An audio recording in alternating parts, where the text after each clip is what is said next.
Ravindra Pratap Singh Samajwadi party से और दिनेश शर्मा वरिष्ठ पत्रकार हमारे साथ जुड़ चुके हैं। बहुत बहुत स्वागत आप सभी का। रविंद्र जी, आज आपसे शुरुआत करेंगे। अच्छी बात है ये और अच्छा लगता है जब नेता बोलते हैं गांव गांव जाएंगे, प्रचार करेंगे, लोगों से बात करेंगे, अपना विजन उन तक पहुंचाएंगे। ये वही जो पुराना एक दौर था जब राजनीतिक दल जो है जमीन पर उतर कर काम करते थे। आजकल हम देखते हैं जैसे बड़े बड़े मंच लग जाते हैं, लेकिन जाहिर तौर पर ये यात्रा बेहद खास होने वाली है क्योंकि एक ऐसी सरकार जो 10 साल तक उत्तर प्रदेश में जिनका शासन रहा, उनके खिलाफ अब लड़ने जा रही है समाजवादी पार्टी। एक बड़ी चुनौती है जनता को अपने साथ लाना सपा के लिए। अभिषेक जी, हमारा इतिहास रहा है साइकिल से चलने का। 60 के दशक से साइकिल से चल के हम लोग प्रचार कर रहे हैं। चौधरी चरण सिंह साहब के नेतृत्व में, आदरणीय मुलायम सिंह साहब के नेतृत्व में, आदरणीय जनेश्वर मिश्रा साहब के नेतृत्व में साइकिल यात्रा का हमारा इतिहास रहा है। मैं बहुत शॉर्ट में बता देता हूं। जो वर्तमान साइकिल यात्रा है हमारी 2021 पंचायत चुनाव से चली थी उत्तर प्रदेश में। परिणाम आया था 740 सीटें भारतीय जनता पार्टी को मिली थी पार्षदों की और 760 सीटें हमको मिली थी। फिर 2022 में भी हमारी जन पंचायतें, पीडीए यात्रा, पीडीए साइकिल यात्रा, सामाजिक न्याय पंचायत, पीडीए पंचायतें चली थी। तब 2022 के चुनाव में हम लोगों ने इनको 312 से घटा के 257 पे कर दिया। 2023 में निकाय चुनाव हुआ। हमारे पार्षद तो ठीक ठाक जीते, मेयर हम एक भी नहीं जीत पाए, लेकिन भारतीय जनता पार्टी 30% वोटों पे ही सिमट गई। 24 से पहले एकदम एग्जैक्टली यही किया था। 403 विधानसभाओं को हमने लक्षित करके और चले थे और सबसे लंबी साइकिल यात्रा थी, करीब 25,000 किलोमीटर की। तो 74 से घटा के हम लोग 33 पे कर दिए। वर्तमान में भी हम लोग वही करने जा रहे हैं कि 403 विधानसभाओं से हमारी साइकिल यात्रा, पहले से पीडीए यात्रा चल रही है इन सारी विधानसभाओं में और अब साइकिल यात्रा का आगाज हो चुका है। परिणाम वैसा ही आएगा जैसे पीछे आया है। 27 में हम इंडिया गठबंधन एक मजबूती के साथ यहाँ की सरकार बनाने जा रहे हैं।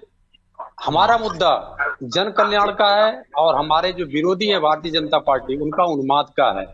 तो जनता ने ये दिखाया है, चाहे शहने शहने ही सही, लेकिन जन कल्याण के मुद्दे आगे बढ़े हैं और उन्माद का मुद्दा धीरे धीरे पीछे छूटता जा रहा है। जी धन्यवाद।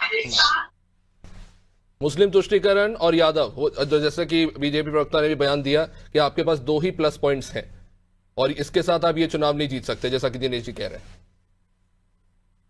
मुस्लिम तुष्टीकरण तो समझ में मुझे आता नहीं है, लेकिन क्या मुसलमान इस देश के नागरिक नहीं हैं?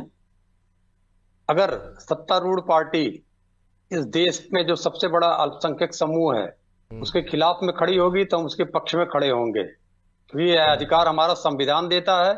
उसको अगर ये तुष्टीकरण कहते हैं तो करते रहेंगे हम।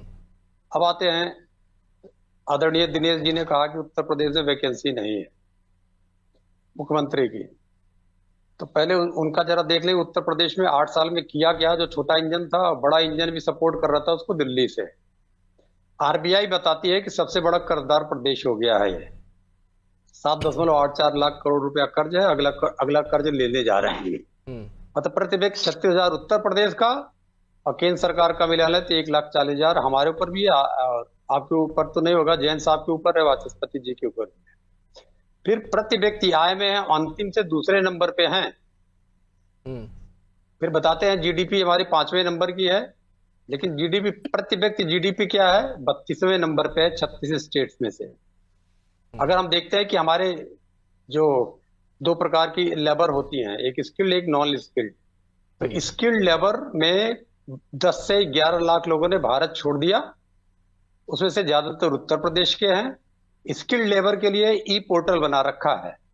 ई पोर्टल में 30 लाख लोग रजिस्टर्ड हैं, 10 लाख लोग उत्तर प्रदेश के हैं। मतलब उत्तर प्रदेश जो टोटल लोग रजिस्टर्ड हैं तो उसमें से 33% जो नॉन स्किल्ड लेबर है वो माइग्रेट करेगी दूसरे राज्यों में काम करने के लिए। और जो अभी युद्धग्रस्त क्षेत्र में भेजे जा रहे हैं उसमें से भी ज्यादातर। अब आते हैं कि क्या इन लोगों ने कुछ निर्यात किया। तो निर्यात में देखते हैं कि 7वां स्थान है हमारा, जो ईपीआई बनाती है, मतलब निर्यात के लिए तैयारी, पीआई इंडेक्स बोलते हैं उसको। तो इसे नीति आयोग बनाती है, उसमें भी 7वां नंबर है कि हम निर्यात के लिए तैयार नहीं है। और जो निर्यात होता भी है यहाँ पे उसमें 50% मांस का कारोबार ठीक होता है, है। एक चीज और बता दें, समय बहुत सीमित है रविंद्र जी, आपने बहुत सारे पॉइंट्स रखे, मैं आपके पास आऊंगा।